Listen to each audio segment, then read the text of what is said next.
after 2-3 years, right? Yeah. الصوت واضح دكتور سرهد؟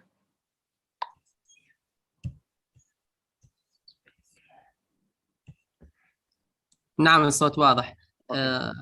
Okay. Dr. Shakira, feel free to share your screen now while Dr. Omar introducing you. Thank you. Okay. Hi, everybody. And today I'm so happy and to introduce Dr. Shakirat Adentunji to give us the seminar about flow-cytometry and its important technique. And Dr. Shakirat Adentunji is a resident anatomic pathologist at Kansas State University, where she is involved in performing autopsy and biopsy services on a wide variety of animal species, as well as teaching second and final year veterinary students, general pathology and systemic pathology. Dr. Shakira, she's completed her master and PhD at Texas A&M University. Her dissertation focused on understanding the immunopathology mechanisms of Brucella-inducing pregnancy complications using animal model. Also, she was a postdoctoral fellow working in collaboration with the USDA and Kansas State University on foreign animal arthropod-borne diseases, specifically Japanese encephalitis virus using pig models. And Dr. Shakira, you are free to share the presentation with us. And again, we are so happy to have you today. Thank you for your time. I know you are super busy. So go ahead. Thank you so much. Thank you very much, Dr. Kalaf, for the beautiful introduction. Thank you so much. I'm excited to be here today, and I appreciate you inviting me over to talk about some applications of flow cytometry in infectious disease research. So I would like to introduce myself and tell you more about my journey before I start the presentation. I'm originally from Nigeria, West Africa, and that's where I got my DVM from. After my DVM, I went to the United States, and that's where I got my master's and my PhD at Texas A&M University. From there, I moved over to Kansas, which I am right now. I did a postdoc with the USDA in collaboration with Kansas State University. And then right now, I'm doing my residency program in anatomic pathology. And like Dr. Kalaf said, it's what I do basically is do autopsy services and biopsy services on different kinds of animals, namely just snakes, rat, anything. So I also teach vet students as well, second year and final year vet students. That's what I'm doing currently. So even in my residency program, we still use flow cytometry to diagnose some diseases. There are some diseases that are very, very challenging that you would need to use flow cytometry markers to identify different kinds of lymphoma that a cat has and things like that. So it's still like a very useful technique wherever you are. But for today, I'm going to talk about the application of flow cytometry in research investigations. I have this outline that I'm going to go through today. I'll talk about flow cytometry in a nutshell, just the basics, and then I'll talk about the research applications of this technique, different things that you can use flow cytometry for when you're investigating some infectious diseases. This is my favorite part, the experimental design, because that determines what kind of results that you get, and that determines how you're going to interpret your data.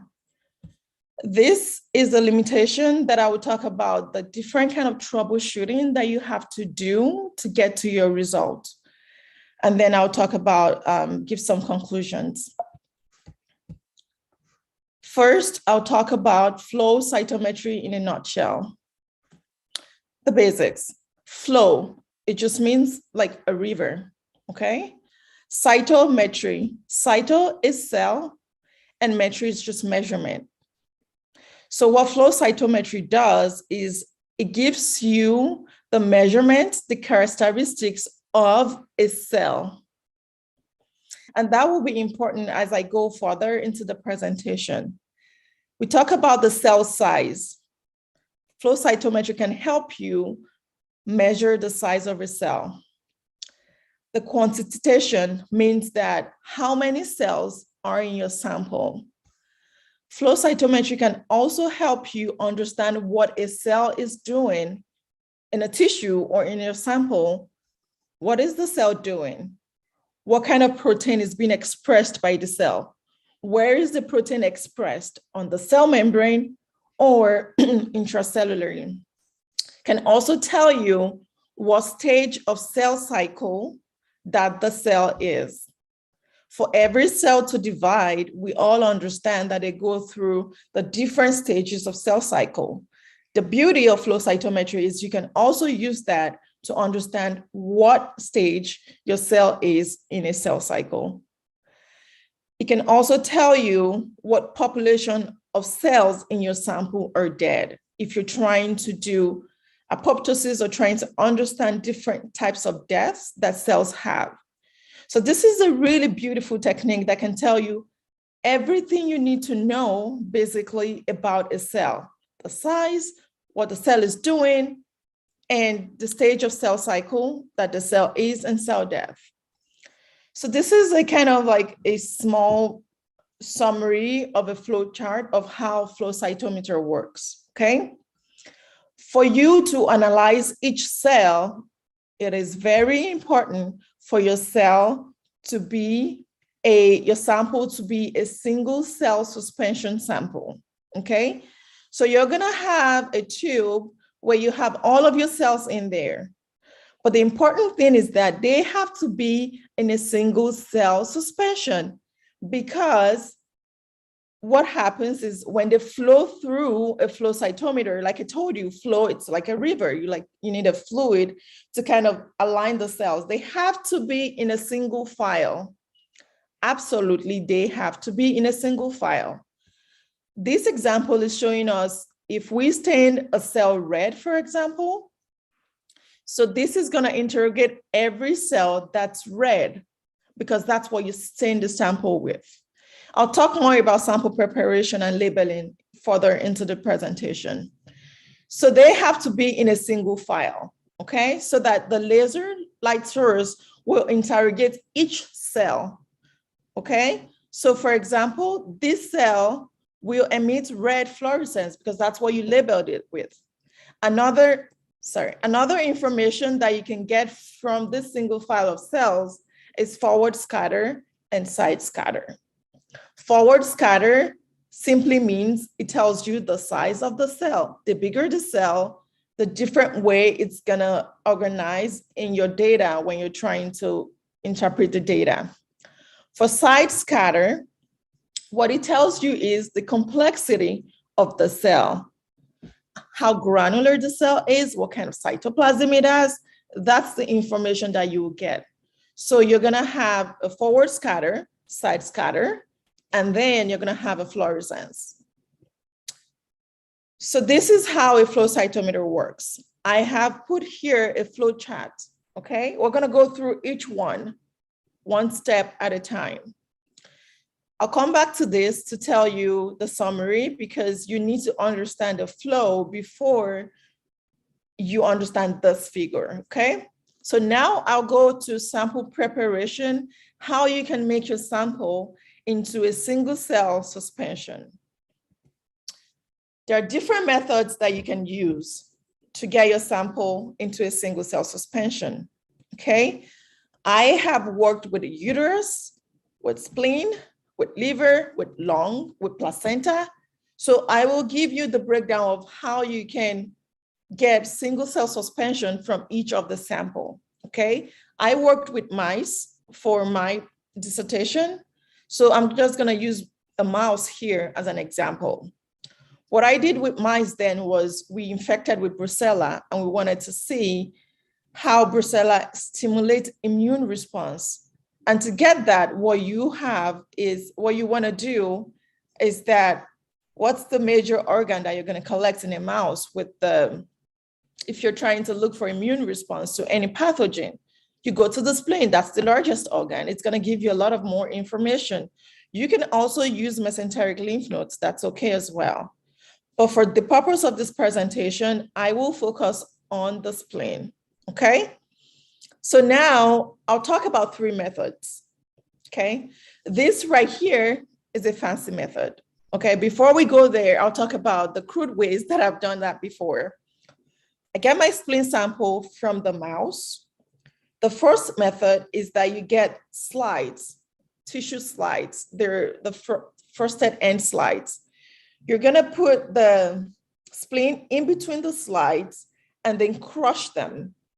You crush the spleen, and then you kind of have a Petri dish in front of you. You crush it, put it in a Petri dish, add PBS, and then you begin to separate the cells and the tissue by filtration, like this aspect. So after you've crushed the spleen into PBS, you pour that into a tube and then put it in a filter, okay? All the tissues and the stroma and all those things, depending on the size of the filter. So you have to know the size of your cell, okay?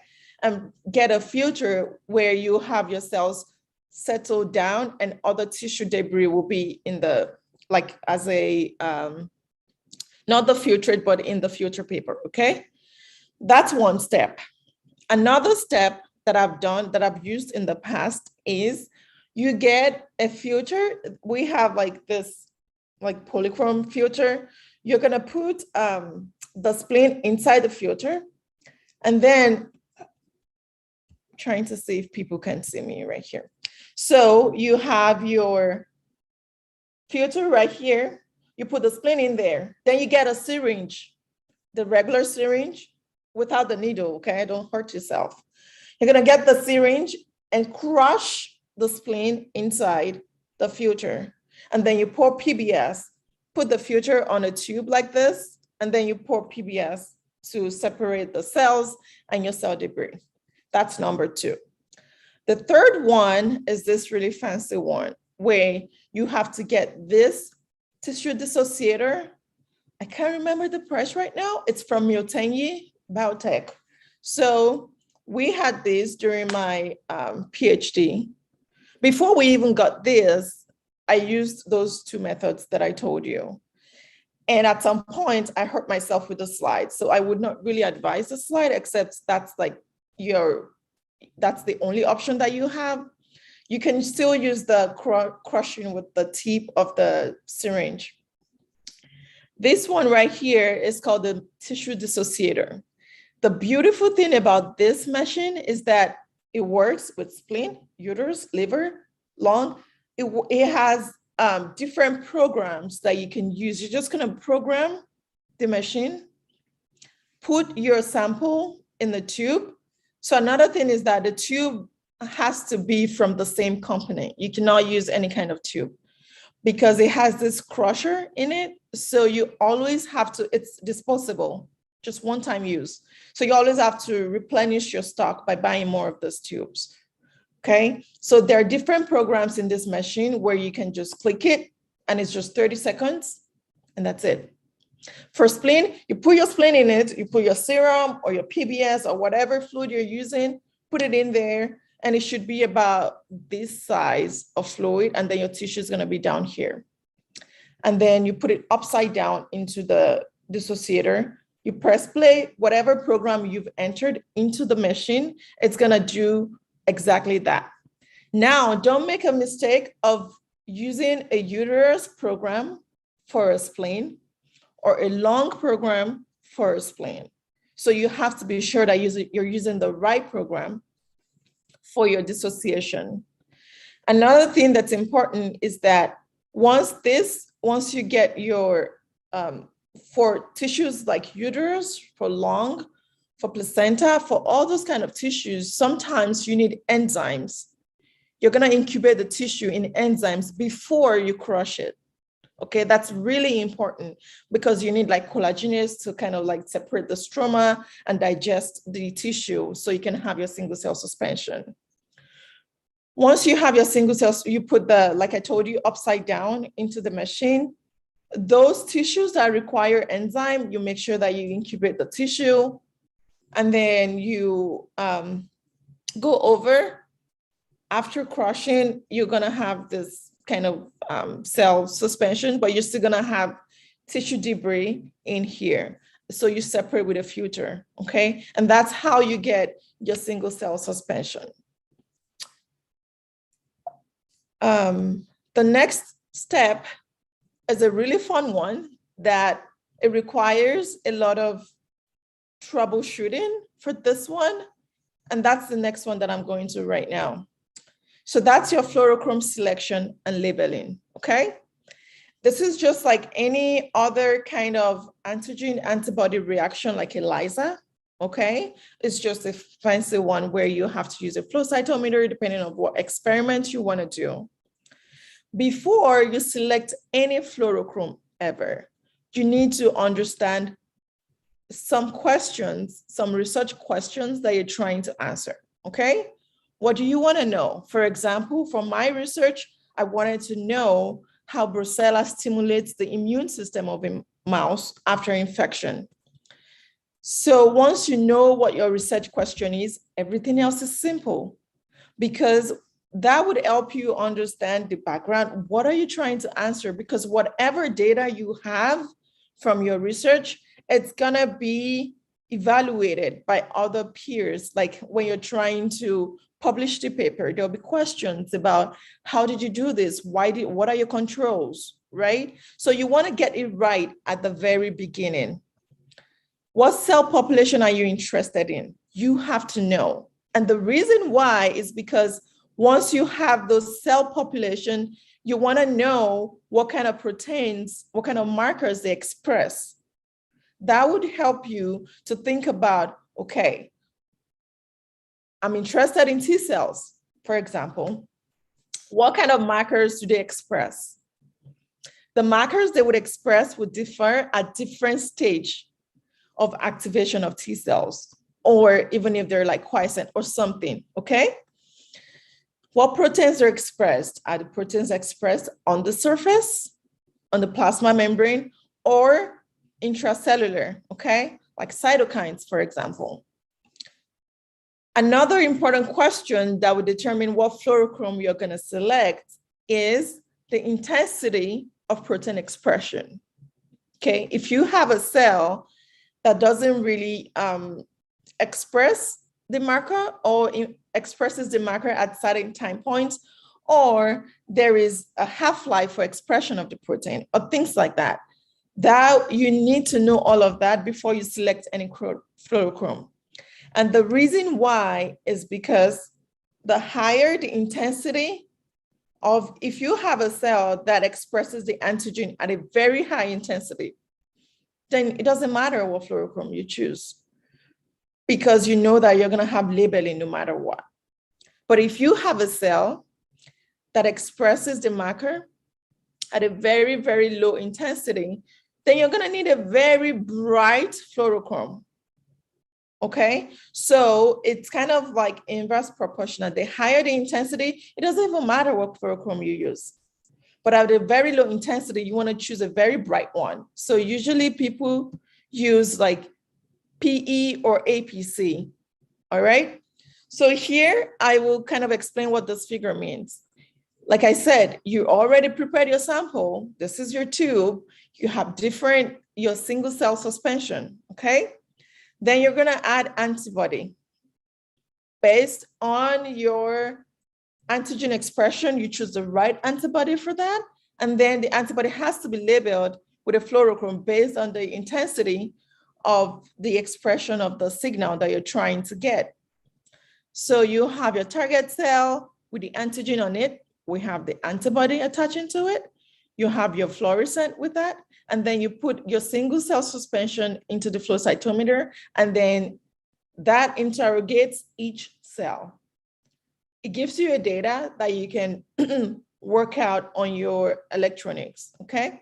So basically, it has a flow cytometer has the fluid system where you have your cells and you have the sheath fluid to help you like file the cells in a single file. And then you have the laser that would interrogate your cells and have the fluorescent detector. And then you have the electronic step where you just like analyze your data. And that's the next step that I have right now. Data analysis and presentation. So after you've gone through all the steps of preparing your samples and using the flow cytometer, you're gonna have this like wealth of data that you can present however you want, depending on what the question you're trying to answer. Again, it goes back to the research question, okay? So right now, for your data analysis, remember I told you about forward scatter and side scatter. The forward scatter tells you the size of the cell, okay? So the bigger the cell, the farther away they're gonna be like on this side, okay? Lymphocytes are really small, we know that, right? Monocytes are big. In the tissues, they're called macrophages, right? And then we have granulocytes. Remember I told you, the more complex your cytoplasm is, the more size scatter that you have. And that's why you have granulocytes like neutrophils, right? Eosinophils, they have granules. They're gonna be like up here, all right? That helps you understand if you're processing a spleen that has all of this population, you're gonna be able to separate cells out based on the size, forward scatter and side scatter, okay? Another thing that I wanna talk about is this is a dot plot system where you can use to present your data, okay? So for this thing, we have 4 quadrants. Typically, dead cells are gonna be like at the lower quadrant right here, or cells that have autofluorescence. Another thing that I was supposed to mention, which I will mention again during the troubleshooting aspect, is that when you prepare cells or tissues into a single cell suspension, it's not as simple as ABC. You're gonna have to troubleshoot, okay? When you see papers and they said, oh yeah, we did this, we did that, they didn't just do that in a second. They didn't just do that in a day. It took a while for them to troubleshoot and actually get the results, okay? Cells clump together. Especially dead cells. When cells are dead, the membrane is ruptured, the DNA comes out, and the DNA is a clumping coin. Just clump cells together.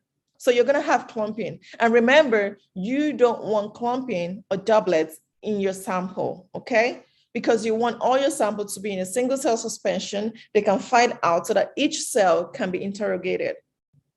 Okay, so back to this one.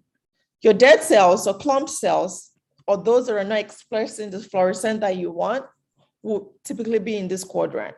It means a double negative, okay? Here, the cells that are expressing the fluorescent that you stand for will be in this quadrant. So for this axis and this axis will have one of the fluorochromes that you stain your cell with.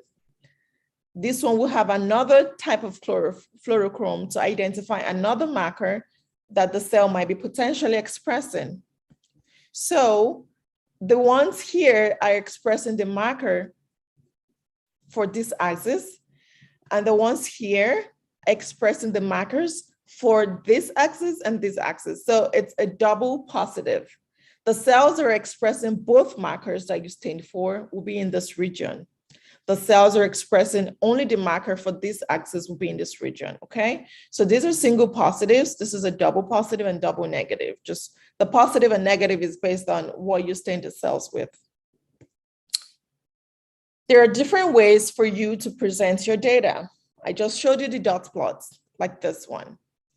But the problem with this one, it's good. It's okay to present your data that way. But if you have a lot of cells, see how it's difficult for the cells to kind of like separate here when you have this many cells. But when you have less cells, it's easy for you to say these cells are the population that are expressing IgD, for example, because it's on this axis, and these cells are expressing the fluorochrome on this aisle, right? But when you begin to have a lot of cells in your sample, it kind of all just like get muddled up together, and it's difficult to separate which population of cells are expressing this marker or that marker. So another thing you can do to present your data or understand that is using the quantile contours. You can use that. It's part of the software that you can get with your analyzing your flow data. What I want to point out is this paper that really helped me when I was troubleshooting my experiments for flow cytometry. Okay, let me do this. Get out. Okay. So for your data presentation, you have a guideline already. The beautiful thing is that there are a lot of resources out there, YouTube videos, publications, blogs, and even all of these companies that sell antibodies or that have flow cytometer, or even the tissue dissociator company that I told you about. You have a lot of resources on different ways to understand the process of preparing samples for flow cytometry, or even displaying your data, okay, and gating your data and things like that. So I would really recommend this paper for you. It's not complicated. It's basic, okay? So it's not gonna overwhelm you. It really helped me during my time, and I think it's really important for you. That's why I'm putting it here. So research applications. You can use flow cytometry for, remember I told you flow cytometry is just you measuring the characteristics of cells, okay? For mine, it worked for me. I was looking at immune cells. I was looking at cytokine production in response to Brucella infection. So you can use flow cytometry to characterize your immune cells. What markers are they expressing? What's the half-life of the markers, okay? During activation or something, what's happening? What are the cells doing in response to Brucella infection? Are they producing cytokine? You can also use flow cytometry to detect if your cells are producing cytokine at all, and to also quantify the cytokine. You can do protein expression of cells. It doesn't even have to be like immune cells. It could be like you're trying to induce some cells, and all of these new molecular mechanisms are here now where you can use transgenic mice and let them express whatever protein you're interested in. You can also detect cell viability and cell cycle progression. So it's a wonderful technique right now. And I feel like it's easy for you to understand all these processes because there are lots of resources out there to help you. Experimental design. This is my favorite because this distinguishes you from any other kind of scientist, okay? This makes you a scientist. It lets you have the critical thinking, okay? So I've broken that down into different segments. I'm gonna start with background and rationale. First, for your background, before you even go into the lab to do anything, what do you wanna know? What are you going to add to the literature that's already out there? What's your research question? What is it that you really want to understand, or what are you trying to investigate, okay? And you're going to have a rationale for that. Why are you doing that? Why? What if a paper has already been published about that like last month? So you have to, essentially this step helps you go back into the literature and read extensively about the question you're trying to answer, okay? Then you have your research question. Remember, for your research question, you have to have an hypothesis, right? And it has to be direct. It has to be simple. What question are you trying to answer? It's not a kind of question that would take you down the rabbit hole. And you go from one thing to the other, from one thing to the other, and then you even forget the first research question in the first place. Then you move to your methods. Now that you have an extensive knowledge about the field, then you devise your research question. After that, then you think about the method. How am I going to answer the question? How am I going to do this? There are resources out there to help you, okay? There are publications, past publications that have done something similar before. Even if you want to do a research on Brucella or something different, try to look for publications that have done like an intracellular bacteria before. It doesn't have to be that you're stuck with just Brucella publications. No, the world is interdisciplinary now. So you can do as many, you can access as many articles as possible, okay? When you go, before you even start going into the lab to say, okay, now I'm gonna start mixing things up. No, relax. What have people done in the past to help you? So you're gonna need all of that information before you start mixing chemicals together or antibodies and antigen. Expected results. This, you're gonna have to do your experiment a couple times to be sure it's not just like first time luck thing. So before you start, you can have like a mind of how your results is supposed to be, but more often than not, they don't always come out like that. So you have to be prepared, and that leads me to troubleshooting. You're gonna have limitations, you're gonna have to troubleshoot. That's normal, okay? Don't get discouraged by that. And then of course, once you have all of this, it would really help you to like prepare a presentation or a publication, okay? And then you write your conclusions. So I'm gonna use this as my example of the experimental design that I just talked about. This is a paper that we published 2 years ago. So what I was trying to understand here is how Brucella has tropism. Why? Why does it have tropism for the pregnant uterus? Why does it cause abortion in animals? Okay, so I used mice, and my question was trying to understand the role of regulatory T cells in tissue colonization. And I'll talk more about regulatory T cells soon. So, like I told you before, we're going through this paper that I just showed you the title by looking at how we designed the experiments up until when we got to the publication of the paper, okay? Background and rationale.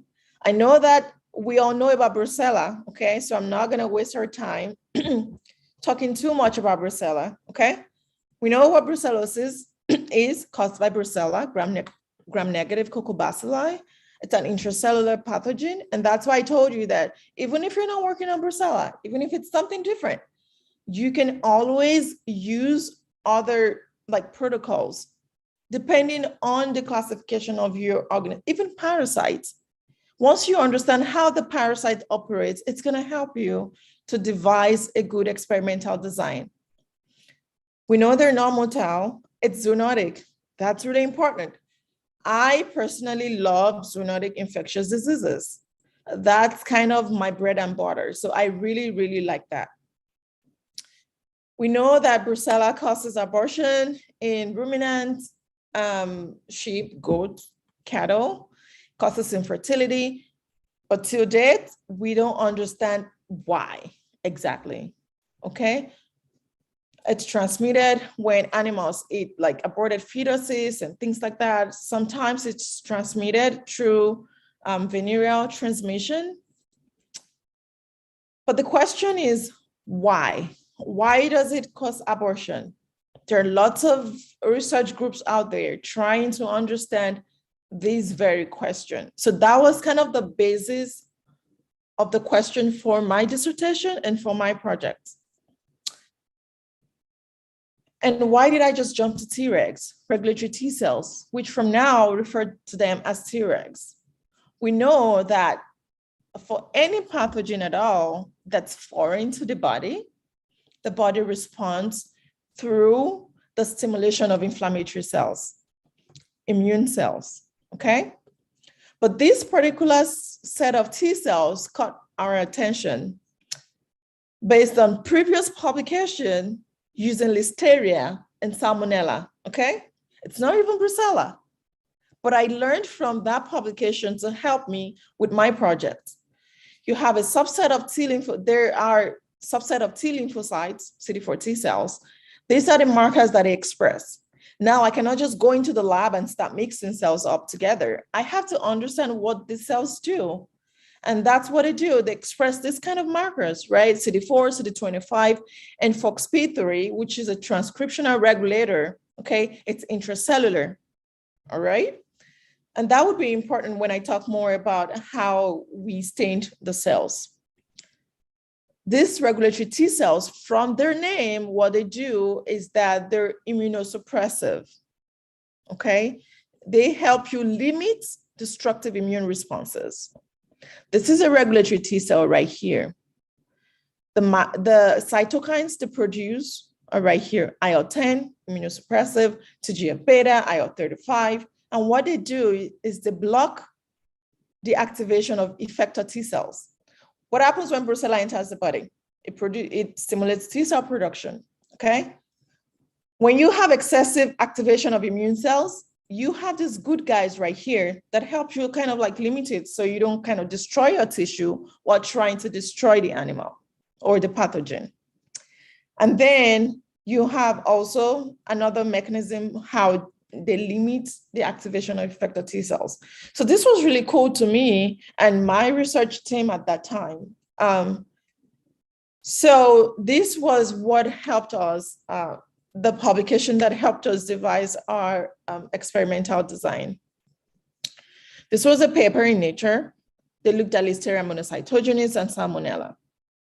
They used pregnant mice and non-pregnant mice. So what they're trying to show us here, they use Flow-Cytometry. Tregs, they express CD4, CD25, FOXP3. We know that, right? And then we have the male, the female, the pregnant, and then allogenic pregnancy, which is just a fancy term for like us, like we're different, like different mouse trained together, okay? This is another way where you can present, how you can present your data. You're gonna have to present these, which will be representative of how your flow, this is your flow diagram, okay? So what they're showing here is that in pregnant animals, they express more Tregs than non-pregnant animal. It's not too different between male and female. So they put all the data together and they put that on a graph. You can use GraphPad Prism for this one. This will tell you the percentage of cells that are expressing FOXP3, the marker for Tregs. And this will tell you the total number of cells that are expressing the marker. So it tells you, it gives you information about Tregs. So what they're trying to do here is to show us that Listeria stimulates the activation of Tregs, production of Tregs, and Salmonella as well during pregnancy. We kind of use this because one, we know that during pregnancy, the only way a pregnant mom is not gonna shoot out that baby the second it's in her womb is because of Tregs. We have wealth of data showing that. Regulatory T cells help you to limit the activation of cells, your immune cells, against the baby. And that's why you're able to get to keep your baby for 9 months and have him or her, okay? So these Tregs are really good to help you limit inflammatory response from immune cells. So we thought, well, how about if Brucella was using this as a strategy, okay, to continue to like colonize tissues, right? So you have Tregs that limits immune cells activation. As a pathogen, that would entice me because I'll feel like, yes, I can hide under the umbrella of Tregs, okay? I can enter the body and stimulate a lot of Tregs so that that would limit activation of immune cells that would get rid of me. So we thought this may be a method that Brucella is using to continue to colonize tissues and cause infection. So that's the whole story about how we got to Tregs with Brucella. Now, what was our research question? We asked, what is the specific immunologic mechanism that would help Brucella thrive in the spleen and uterus of mice that are infected with Brucella? And what is even the role of Tregs in Brucella infection? Okay. And that's another thing you need to note about research questions. It has to be unique You don't want to do what someone has done before, because you need to add something else, additional thing, cool thing to the literature, okay? So how did we go about that? I will tell you, it was not easy, especially when it comes to pregnancy. I read a lot of papers and they're like, oh yeah, we just put mice together. And then, so after day 2, we did this, we did that after day 3. Nope, you're gonna have to troubleshoot. I went through almost 2 years of my PhD trying to figure all of this out. When it comes to pregnancy, mice are not like humans. You have to give them prep talk. You have to like tell them like, this is a man, this is a female, you guys have to do your thing and just be pregnant. They don't just do that, okay? So it's like when you set a male mouse and a female mouse together, the rate of pregnancy, it's like 30 to 40%. And you see all these publications and be like, oh yeah, so we set up male and female mice and we got 30 pregnant mice. What? You have to set up a lot of, in my experience and generally, because at some point I had to email the authors of these papers and like, I'm not getting pregnant. How did you guys do it? I'm not even getting pregnant mice. So they're like, oh yeah, we did this, but those things are not explained in the literature, okay? They're not in their publication. So that's why you need to be patient. You're gonna have to troubleshoot a lot, and that's okay. So don't get discouraged. Anyway, so this, for example, for our experimental design, to answer our question, we have a mouse, okay? We infected the mouse, it's a bunch of them, with 10 to the 6 CFU of S19, which is a vaccine strain of Brucella, and the wild type. And also this one is also a attenuated phenotype of Brucella, okay? Intraperitoneally, 3 days after, day 3, 7, and 13, we sacrificed the mice and collected tissues to analyze CFU per gram, and then the number of regulatory T cells that are expressed in the spleen. This is another way that we did. Also, we got the uterus, and at those time points post-infection, we evaluated bacterial budding, and then we used a histology tool to look at the tissues to see how much damage has been done by either Brucella or as a result of Brucella activating a lot of cytokines and immune cells, okay? That's how we approached it. Expected results, okay? Well, this is these are the figures from the paper, okay? Where we showed that regulatory T cells are associated with increased bacterial burden in Brucella-infected mice. I told you before, this is FOXP3, CD4. Remember what I told you? We have, for example, we're doing this one, right? So we have cells that are here expressing CD4, cells that are here in negative, double negative for either FOXP3 or CD4, okay? And then cells that are here expressing only FOXP3 and CD4 together, double positive. And the cells here expressing only FOXP3. So that's how we put the data together in GraphPad Prism. And then we have, we kind of like put the table together. And then, like I told you, we also process the spleen and the uterus for bacterial burden. How much is there? And you can see that as you go through the infection period, bacterial colonization of the uterus increased significantly in S19 and 2308. Likewise, in the spleen, we have the peak period at 1 week post-infection, and then begins to come down at almost 2 weeks post-infection. Okay. If you want to read the paper, that would be more helpful than how I just like run through it, okay? So our conclusions from the experiment and the paper is that Tregs, especially FOXP3 positive Tregs, they contribute to the severity of infection. And the way we answer that, like I showed before, is through the expression of FOXP3 Tregs, and then associating that with colonization of Brucella in those tissues in the spleen and the uterus. This is another interesting part that I've been talking about, limitations in troubleshooting. You have to go through different levels of troubleshooting. It's going to come, and it's okay, because you can ask questions, you can read more. It helps to understand what things are doing more.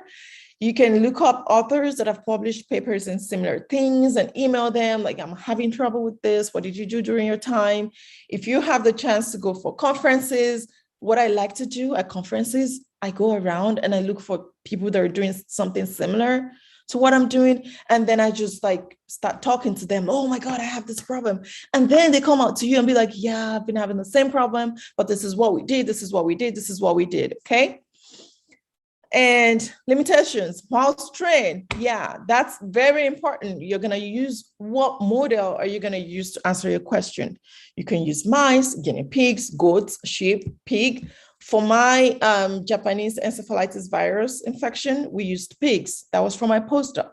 So you have to be able to know that what's the suitable model to help you answer your research question.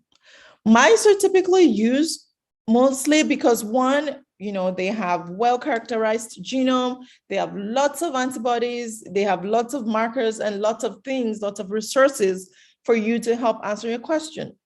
When I started my PhD, honestly, I started with goats. It didn't go well. 2 years. I had trouble looking for antibodies. I even made antibodies myself. I even kind of like made antibodies and fluorochromes myself. I wish I could show you the data. It was not encouraging. And then we talked to my PI. I even got a grant because it was exciting. It wasn't a goat, right? It didn't work. I had to come back to a mouse. Okay, because I was trying to understand how Brucella causes abortion, right? And small ruminants are like easily affected with Brucella, right? So I was excited. I started using goat. 2 years, it didn't work, and I had to fall back to mouse, just because there's lots of resources and things like that to use mice as your model for your research investigation. Tissue selection and processing. Okay, I'm looking for Brucella. I know they induce immune cells. Would I take the brain of the mouse? No. Of course, we have neurobrucellosis, right? Except that's what you're trying to answer. Okay, you have to select tissues based on the questions you're trying to answer. And the processing methods that I described way up at the very beginning of the presentation, you have to know the kind of processing methods that you can use to process your tissues, okay? If you're trying to process the uterus and you didn't add your enzyme or something like that, or you forgot to add enzyme, you're gonna have to start from the beginning again. And that's okay, because you learn. And like I always tell people, don't rush through your experiment. You rush through it, you're gonna make one tiny stupid mistake that's gonna ruin everything. You're gonna have to start all over again. Don't rush through experiment. Don't try to do many things at once. I did that mistake during my PhD. It didn't go well, okay? I was doing pregnant mice. I had like 10 mom mice that had like maybe 7 to 10 each of babies, and I was trying to process all of those things in a day. I left the lab at 2 a.m. that day. It still didn't go well. And now I had to like start all over again with just what I could do at a time, okay? Don't overwhelm yourself. Fluorochrome selection, I talked about that before. The brighter the fluorochrome that you're gonna use, the more signal intensity or the more highly intensity of your marker on your cell, the better the fluorochrome. If you know that your cell is variably expresses the marker, just use a very bright one and move on, okay? And then your analysis will also have to depend on your settings of your flow cytometer, okay? The data you're gonna get from one flow cytometer, unfortunately, will vary from another, okay? So when you're trying to look up publications, you'll see that it mentioned what flow cytometer they use. That's one of the things that you have to report in your publication, in your method section. What flow cytometer you use, what kind of fluorochrome, where you got it from, okay? And the clone sometimes, some journals are trying to request that you put the clone of the antibody that you use to just, you know, reproducibility of data. And then you move to your data analysis. Here again, I talked so much about this in the beginning. There are different methods that you can use depending on the tissue you're trying to process. I use spleen uterus, and I used this machine, which was really, really helpful to me. Like I was processing a lot of samples a day. And the good thing is that this machine right now, they now have it to have like 8 spaces for the tubes, 16 spaces for the tubes. And of course, the more the spaces, the more expensive they are. So at that time, I think we had just 2. So I had to like do 2, 2, 2, 2, and that wasted time. But anyways, I got it done, okay? Fluorochrome selection. So what you can also do is go through all these companies that sell antibodies or fluorochromes and things like that, like Cell Signal, like Mutanyi, like BD Biosciences and things like that. They have on their website how you can build a panel.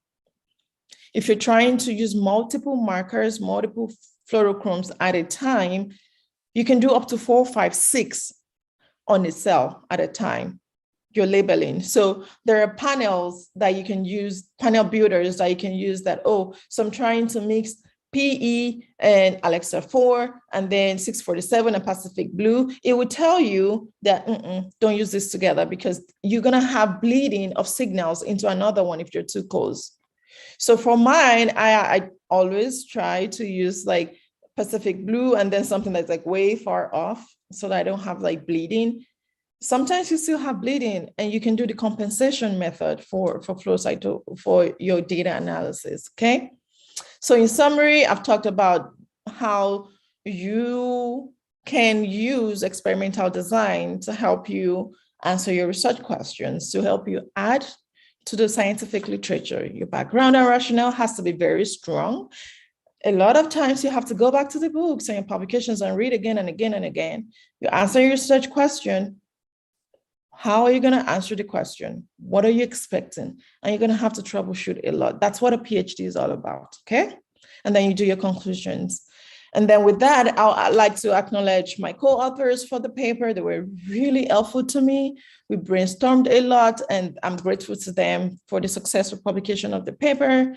And the people, the graduate students that were at Arena's lab during my PhD period, Dr. Kalaf, Dr. Slim, and Daniel, and Dr. Arena herself. She was a very good PI.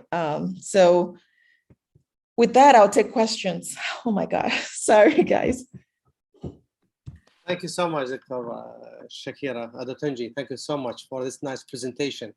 I appreciate your way. It's very nice and clear. I remember like we have bad time. We suffered a lot to figure out the result, the immunohistochemistry. And I remember like we found it's the Brucella is so easy in the bone, and we had hard time to localize the Brucella and the spleen in the lung. And you remember that, right? With Martha Hansel, with Lauren Stranahan, it's very difficult. So as you said, we have to troubleshoot, find different ways to find the result. And thank you so much. And please feel free to have any questions from the audience to Dr. Adentunji. Yes, please raise your hand if you have a comment or question to Dr. Shakirat. And before we get any questions, I would I really thank you for this presentation. It was very interesting, I really appreciate that you emphasized how we need to have a simple, direct research question, because that's what we are missing here in our school. We need to think about our objectives. You already emphasized in your presentation that researcher need to have a direct questions and know the target and know the objective that he want when the researcher designing the experiment. So it's a good idea that to have a simple, direct research questions, and then have the experiment designed to go straight forward to find the answer for these questions. Yeah, thank you very much, Dr. Shakirat. You're welcome. Exactly, Dr. Like Shakirat, always troubleshooting and hypothesis, right? Always.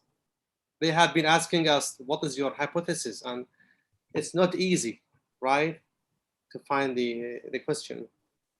Yeah, so a way to design a hypothesis is that I count a hypothesis as your research question, sort of, okay? For example, my hypothesis for the paper would have been like, okay, Brucella induces regulatory T cells. What's a hypothesis? The hypothesis is like, is it a yes or no? Okay, so you design an experiment to either agree with that or no. Okay, so that's kind of your hypothesis, is that you're making a statement, but you need to prove it. And that's where the experiment comes in. Okay, so it doesn't have to be like long, a paragraph long. It's just like a simple sentence. Brucella does this, yes or no? And then your experiment comes in to help you agree to that or disagree. Exactly. Based on your results. Yeah. As Dr. Sarhad said, like we don't know the results, so we have to put the hypothesis and figure out the next steps. Maybe yes or no, as you say. Yeah. Yeah, it's funny when you talk about the antibody specificity, and I work with sheep and I have hard time finding the right antibody. I have to troubleshoot several times to see if I will be successful with getting one of our target to be working or not. So it's very hard when you work with a large model or a model not rat or mice. Yeah. So another thing that you can do, when I was doing good, I used antibodies from cattle. So what I did was I got the gene sequences of the antibody of the marker that I'm trying to do, maybe like CD4 sequence, right? So I kind of like use BLAST and CBI gene and see if they're similar. So you can use that. If it's similar, you can try it out if it works out or not. So that's another way to see, like, for animal models that you don't have enough resources or antibodies or things like that. I kind of like blast them with the one that's available and see if they're close. So that even if it works and I eventually publish that paper, if reviewers come back and be like, well, but you used this instead of this, well, then you have the results. Well, I did this before that, okay? Yeah. Great idea. I agree.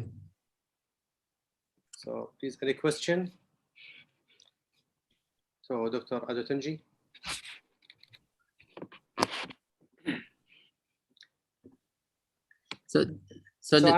I ask you, Dr.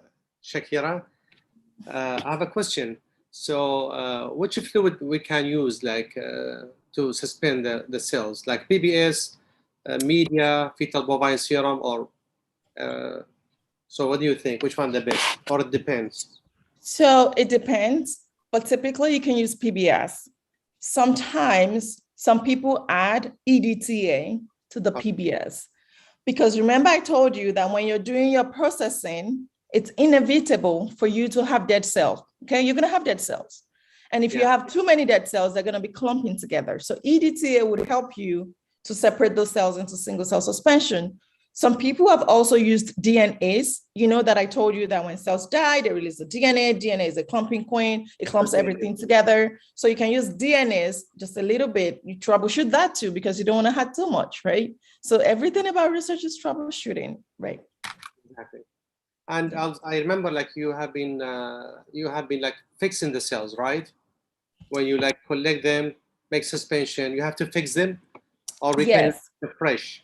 So remember, I worked on regulatory T cells. They have surface markers and they have markers that are intracellular. That's another thing, okay?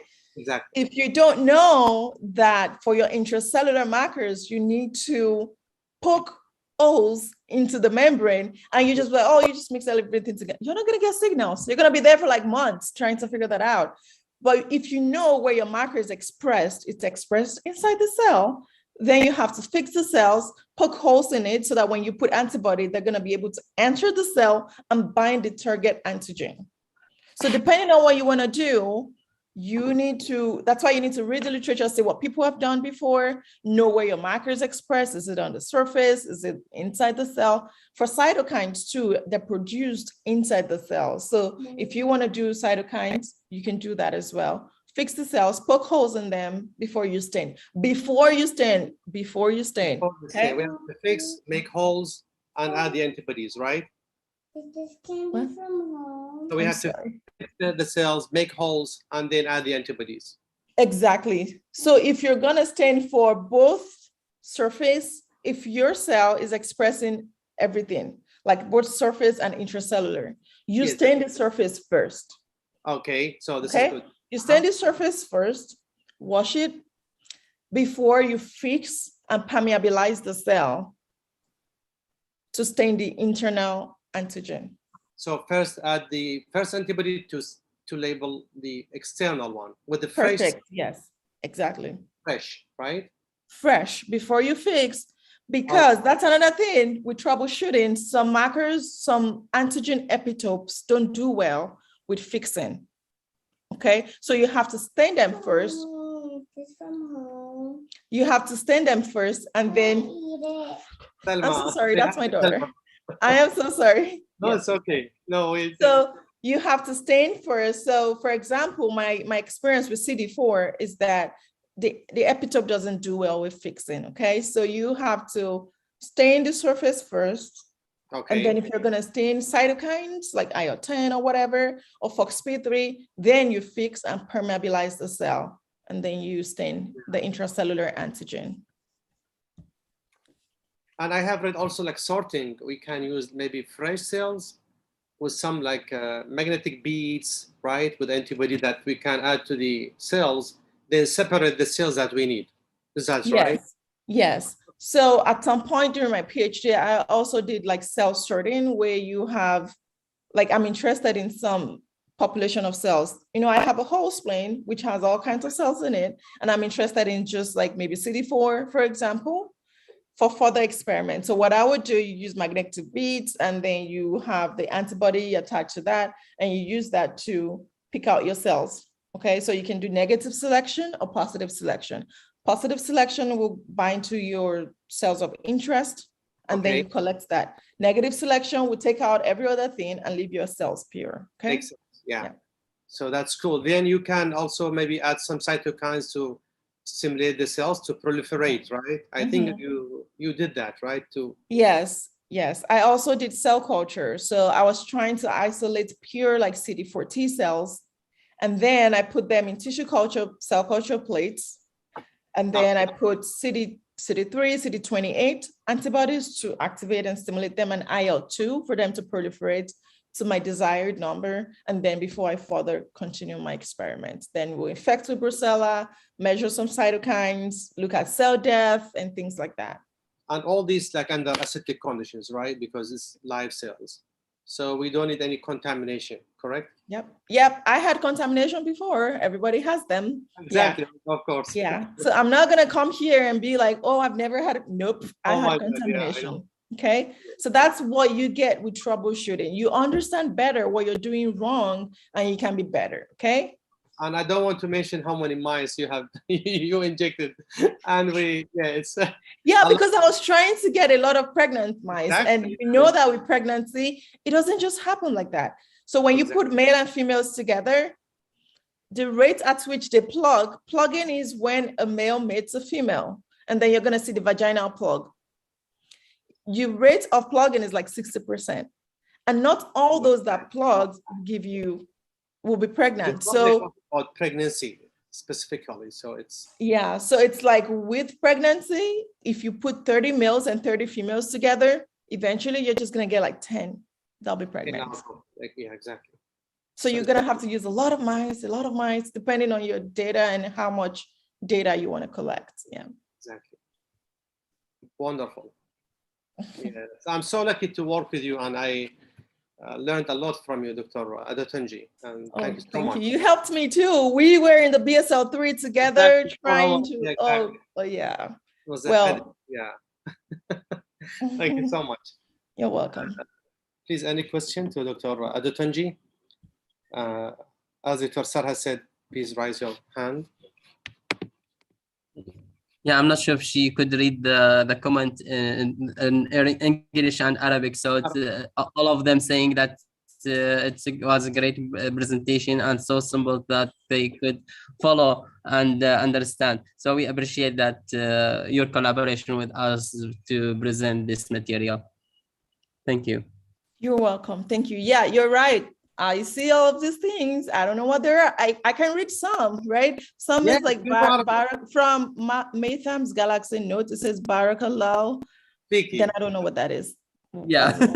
I don't know. You know Arabic. You know Arabic. Yeah, I know a lot. I'm still learning. Yeah. Shukran Jazila. Oh, see? Yeah, I'm trying. Sorry. Thank you, Dr. Adentunji. Thank you so much for your time. Thank you so much for inviting me. Thelma. Yeah, I'm sorry about that. Thank you so much for inviting me. I appreciate that. And see you next month, inshallah. Inshallah. Thank you. Inshallah. Okay. All right. Bye, guys. Bye. Shukran.